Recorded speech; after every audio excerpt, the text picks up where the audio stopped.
What is going on, Colts Nation, and welcome back to another episode of Bring the Juice.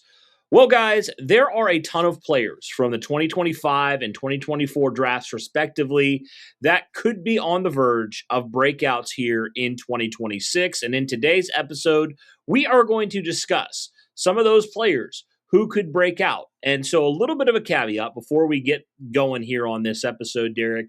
There are players who I think you could say are players that have performed pretty well for this team, and then there's players that are a lot more unproven.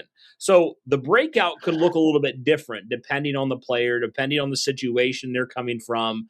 So just a little bit of caveat there. There's going to be guys that it's like, hey, they've already done some stuff, but can they break out into, potentially becoming a top player at their position? While there's other players where it's like, can they even get a role within this football team moving forward? So with that being said, man, let's start with this 2024 draft class. And, we were talking off air.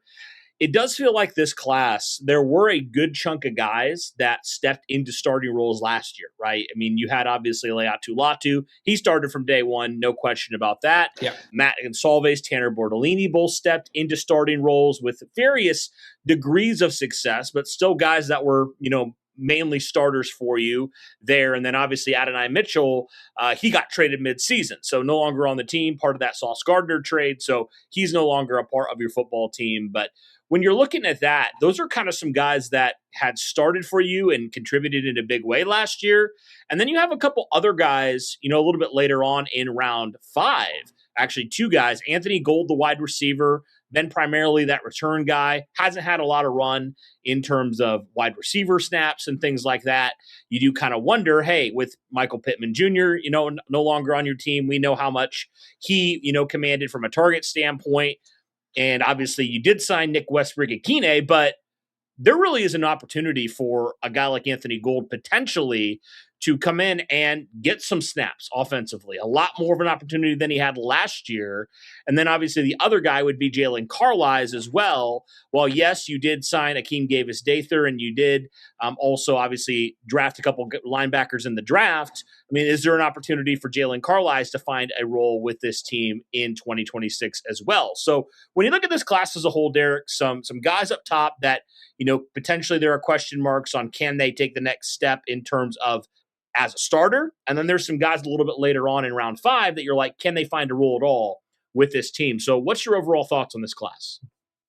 Yeah, kind of going from the back end of this to the top end. Carlies, I mean, really that all comes down to Lou Anarumo. I mean, even last year when Carlies was healthy, Lou Anarumo decided not to really play Carlies that much, regardless of how bad the linebacker room was for this team, which kind of speaks volumes to what Lou Anarumo thinks of Carlies and not only his game, but how he portrays himself. So it'll be interesting to see if things change for Carlies this year and he gets a bigger opportunity despite the different names that have been brought in to try to unify this group.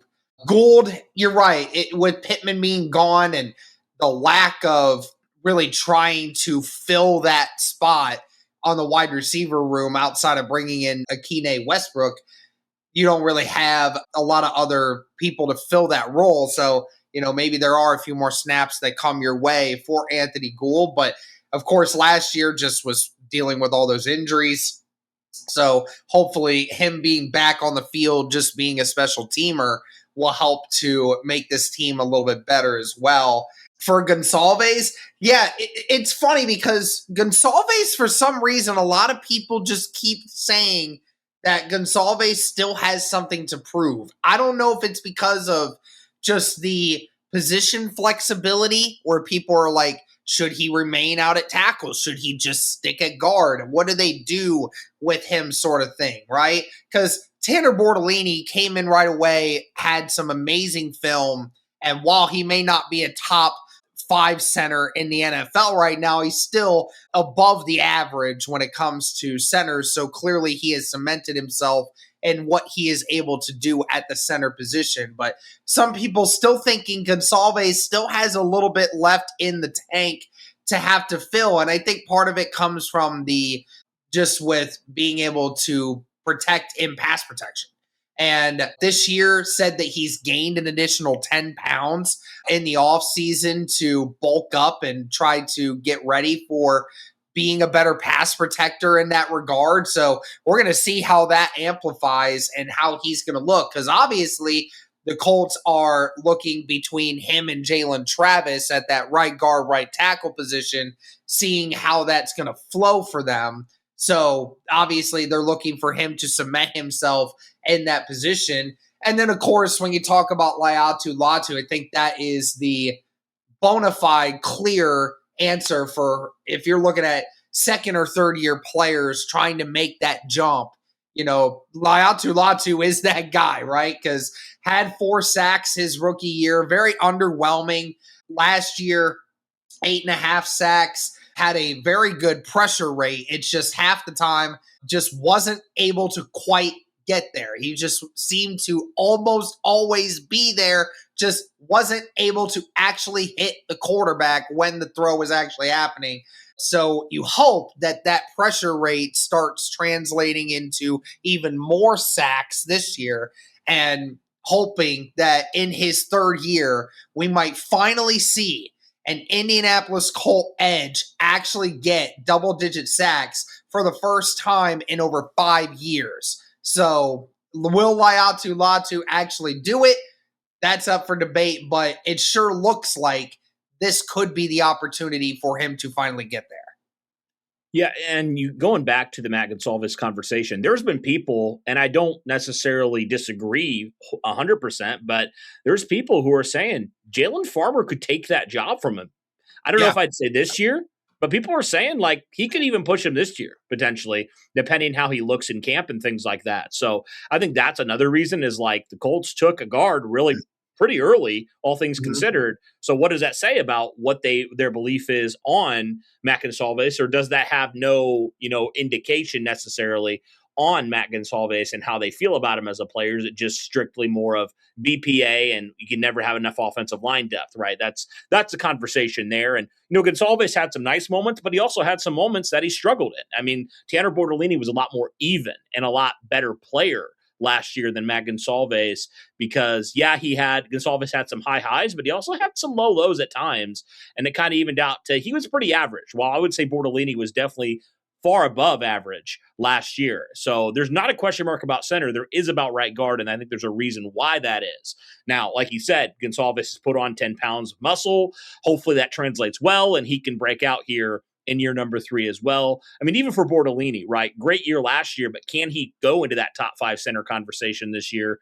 I think it's a real possibility because I think he was a fantastic center last year coming in, his first full year starting. Now what's year number 2, another consecutive year of being the guy?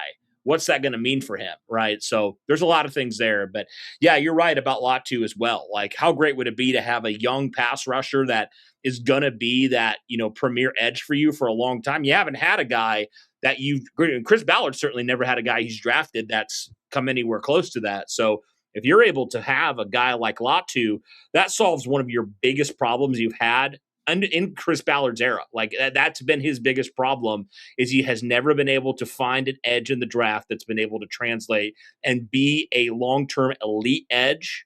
And he's taken a lot of swings, had a lot of misses. So if Latu can be that guy, that helps you tremendously moving forward. And then you don't have to worry about that all the time, right? And we don't have to be saying this every offseason, saying, get an edge, get an edge, get an edge. I mean, maybe we still will, but it's not going to be as much of an obvious hole if Latu can become a 12 to 15 sack guy on a consecutive year-to-year basis, right? So, yeah, it's a big year for him as well. And I think the good thing is year 1 to year 2, it translated, right? He got better. So year 2 to year 3, what's it going to look like for him? So it's exciting stuff there. So yeah, guys, I mean, that's it for 2024. Now 2025, it's kind of interesting, Derek, because we really only got to see one guy truly show us from week 1 all the way to week 17 what he was made of because of different situations. I mean, it's kind of wild to me how many guys just either didn't play or were injured in the first 4 rounds. I mean, obviously Tyler Warren's the guy. What can he look like in year number 2 here? Obviously, hopefully Daniel Jones stays healthy for the entirety of the season because Tyler Warren was playing really well, but still, he was a rookie, right? He can still improve and grow as a player 100%. Yeah. So how can he be better, a better tight end in 2026 than he was in 2025? I still think there's things he can get better at. So he's a big one. He obviously was the guy that played, a ton of games for the Colts last year, all 17 games for them. But other than that, you look at a guy like Jalen Tuimuluau, who, as much as you and I are frustrated that Ballard hasn't gone and gotten an edge, it's Tuimuluau's time to take that job or not, right? It's his opportunity here in year 2 to go in there and take that job and run with it, man, and to be that edge alongside Latu for hopefully the near future. I mean, there's a big reason. I mean, you drafted him in round 2, for goodness sakes. Like, you need him to come in and produce. Like, he's got to do something this year, man, because you can't go keep throwing, these swings at these edges in round 2 just for them to not even hardly play for you in their first couple of years. So didn't have a good chance last year. A lot of those guys are gone now. So there's a tremendous opportunity here for Tuimuluau. And obviously Ballard and company have talked about how they believe that he can take that step here and be that guy. So what are your thoughts on those two guys there, Tyler Warren, JT, or not JT, I guess it's Jalen now. I want to keep saying JT, but Jalen Tuimuluau, the first 2 picks of that 2025 draft, who kind of had opposite sides of the spectrum from playing time last year. Yeah, obviously Tyler Warren was a phenomenal player. Of course, the stats continued to go down as the Colts quarterback situation continued to waver before our eyes. And then, it is what it is. But obviously what the Colts had in Tyler Warren through those first 10 games was just nothing short of outstanding. Hopefully he can continue to build on that, continue to stay healthy, just keep doing what he's doing, and I would have to look a little bit more into the film to have to see what are some things that Tyler Warren could actually do better at. Maybe just slightly better in the blocking schemes, which obviously there's always room for improvement on blocking. But Tyler Warren, I mean, he's just got to keep doing what he's doing. He already saw greatness in year 1. Just keep building on that greatness. And you're right, for Jalen Tuimuluau, you're right. I mean, whenever you're drafted in the second round, there's expectations. There's expectations that unless you're a quarterback that gets drafted in the second round with a team that already has a quarterback, you are expected as a second round pick to come in and play almost immediately. Or if not, at least play some significant snaps. And Jalen did not this last year. I mean, for the majority of the first half of the year, he was a healthy scratch. So, I mean, kind of tells you a lot about what the Colts thought about him, which is crazy to think given the fact that Lou Anarumo no doubt had a hand in drafting this guy in the second round as well with Chris Ballard, and yet somehow, some way, he's a healthy scratch for the first half of the season.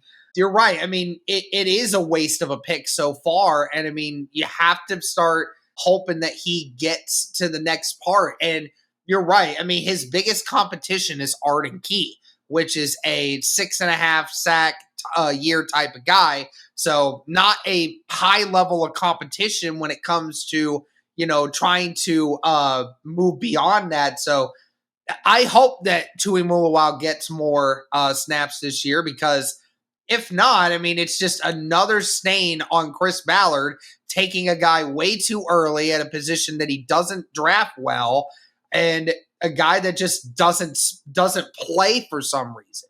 And it's another weird thing too, Cody, and I'm not trying to go off tangent here, but for some reason the Colts draft these guys and yet somehow, some way they never play. I'm like, is it really a player issue, or is it also a coach issue? Because, how are you drafting these guys in the second round and yet they're healthy scratches for a decent chunk of the early part of their years? I mean, and especially for as bad as the position is, right? We know Latu, we understand what they have there with that. But, again, Kwity Paye, who, averages 6 to 8 sacks, maybe. I mean, you could have the argument there, but obviously the Colts need to start doing better with some of these guys. And I hope that this is the year that Tui Muluau can come in alongside Latu, be that Kwity Paye-ish type player, maybe a little bit better. Yeah. I mean, who knows what he's going to be like, because I mean, he showed you some stuff in the playoffs, college football playoffs, his senior year there. So you're like, hopefully, that can translate, right? And I felt like in preseason, even Tui Muluau had some nice moments last year. So hopefully this is a year, because if you can have this draft class, you can have your first 2 picks contributing and starting. I mean, that's massive for you, right? And if they're actually contributing in a good way, right, and they're not detriments to your team, I mean, that's massive, obviously, to have that. And then, of course, when you move to, the 3rd and 4th round here, guys like Justin Wally, for example, we didn't see him because of that injury. I mean, he showed you some really good things. Now with Kenny Moore no longer on your roster, I think it's pretty much, I don't want to say a shoo-in because nothing's guaranteed, but I think you feel pretty confident that a guy like Justin Wally, he can come in potentially and can be that slot corner. Now, how good is he going to be at slot corner? That's a great question. We haven't really seen him play much of that, right? Even last year, he was more of an outside guy, but I know he has capability to do that. So Justin Wally, I think if he stays healthy, he's going to definitely see a lot of playing time this year for you. And the question mark, if we've never seen him in an NFL game, what's he look like? I mean, that's a huge, massive question. And then, of course, Jalen Travis going to be that right tackle most likely this year. So, I mean, you have potentially, Derek, your top 4 picks are going to start for you this year and are going to, if not start, contribute in massive ways for you. So you absolutely need all 4 of these guys to be a positive thing, a positive player in their respective positions for you, because they're playing some pretty big roles. Yeah, absolutely. Especially for, it sucks because Wally was one of those guys that you were like, oh man, we're hearing in training camp that, he could potentially start, like the way that he's playing. Like he's up there with Ward. He's up there with Kenny. I mean, he's out there outperforming some of these guys. And then, of course, the unfortunate injury. And I think it was the first injury of training camp where everyone was just like, darn, man, like here we go, the domino effect. It just starts happening, and then Ward starts having that, and then Waller ends up having the injury. I mean, the secondary got so bad in training camp that you had to sign Xavier Howard in the offseason before the season started because you were so thin on the positions because of the injuries that happened. Really unfortunate, but really hoping for a bounce back from him because obviously, like we said with Tui Muluau, you took somebody in the 3rd round and, you and I, when our reactions were like, what? Like Justin Wally, a cornerback? Like, why? Why did we do that? Like, we had so many people and, they obviously had to take him for a reason and he was out there balling at the beginning. So hopefully he can get back to that. And then, of course, with Jalen Travis, I mean, it definitely works out a little bit for you because obviously Braden Smith missed the final 5 games of the season, which, coincidence enough. I mean, how bad the Colts were the final 5 weeks. Jalen Travis was able to come in and get some of that playing time and get some of that, just get that young blood in there to try to see what he could do. And he ended up doing fairly well, I would say. The Colts have had their fair share of offensive lineman struggles from year 1 guys, but I don't really feel like Jalen Travis really struggled that much. And for a guy that, has the measurables that he has, 6'8", 335 pounds, I mean, a massive human being, I would love to see what he can do with Sperano here. And if anything, we know what Sperano can do, then Jalen Travis could be a monster on that right side. Oh, yeah. Yeah, absolutely. I mean, can you imagine like him and Jalen Farmer on that right side? I mean, talk about just like, taking it back, the Hogs. Like, talk about the Hogs, man, on that right side. Like, they're massive human beings. This is like insane. Like, I can't, like, just talking about what they would do to defensive lines is just insane to me. I mean, just 2 maulers in the run game. Whew. Anyway, you definitely need to see big contributions from this class for sure here in year 2, and hopefully everybody stays healthy And there's a few other guys that I don't think are going to start for you, but I think are going to play potentially some big roles here. Obviously, DJ Giddens with that backup running back position. I think Seth McGowan and him are going to compete there to see who that RB2 is. DJ Giddens kind of disappointed his rookie year. It just kind of seemed like there was some issues going on with him behind the scenes. It seemed like, from what I understand, it seemed like he just didn't know what was going on sometimes, like with his playbook and stuff. So hopefully a year in the system and, another full off season will help with that for him. And he can jump into that role and have some sort of role here with this team because he's a really good player. At least he was in college. So you hope that, he can take that step here in year two, and then contribute for you there. Of course, you have Hunter Wohler, who we talked about, probably going to be that third safety for you there, potentially third or fourth safety. We'll kind of see what happens there with AJ Holsey and obviously some of the guys you brought in as well. Wanye Thomas could factor in as well. So we don't know exactly what his role is going to be, but he definitely, I think, will have some sort of role with this defense. And then, of course, Riley Leonard could be your backup quarterback this year, depending what happens between him and Anthony Richardson. You never know. But yeah, there's some guys here that I think can contribute and, can jump in when necessary if you need them to, but they're not going to necessarily be guys that you need to rely upon unless an injury or two happens. You're not going to have to rely upon them to come in and, start for you or play like any significant snaps. Yeah, and I was very critical of the final 3 picks of this draft too when it came out because I was thinking that the Colts didn't take defensive tackle early enough. Why are you taking a backup quarterback? And what's Hunter Wohler going to do? But obviously, like we said again, Wohler was having a phenomenal camp as well last year before the injury. Yeah, it'll be interesting to see him and Halsey and see how those two battle it out and what the Colts do there. And of course, Tim Smith kind of gets dropped on the depth chart.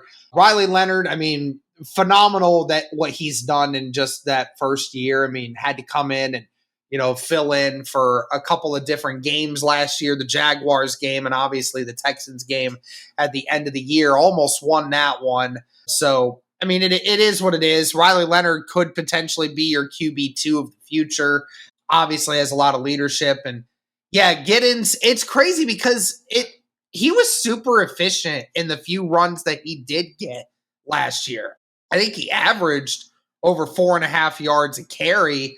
So, I mean, Giddens was good when he did run the football last year. He just, like you said, just other underlying issues, I'm sure. But, you obviously have Giddens now behind Jonathan Taylor, and then there's really not a whole lot of other running backs besides McGowan, who you just drafted. Giddens is going to have that opportunity again to be that running back too, and take a couple snaps away from Jonathan Taylor every once in a while. You're right. Does he take that opportunity this year to actually make it happen? That's up to him. Yep. Absolutely. So both these classes have a tremendous opportunity here to help you out in a big way if you're the Indianapolis Colts, and certainly in a year where it's kind of do or die, right? You got to figure out if some of these guys are legitimate players, if they're going to help you and contribute. And for some of those higher end guys, can they become going from good players to superstars, right? That's a big question mark with some of those guys you took early. So we'll have to see on that though, guys. But yeah, anyway, guys, let us know your thoughts here on the second and third year players, the guys from the 24 and 25 class, respectively. Which guys do you think have a good chance to break out here? What would you like to see from some of those early round guys? Some of those guys that have done some things, but haven't necessarily broken out quite yet as we hope they will. And what do you hope to see from all these guys? Let us know in the comments down below. But guys, that'll do it for this one. Thank you so much for tuning in. We greatly appreciate it. And as always, guys, go Colts.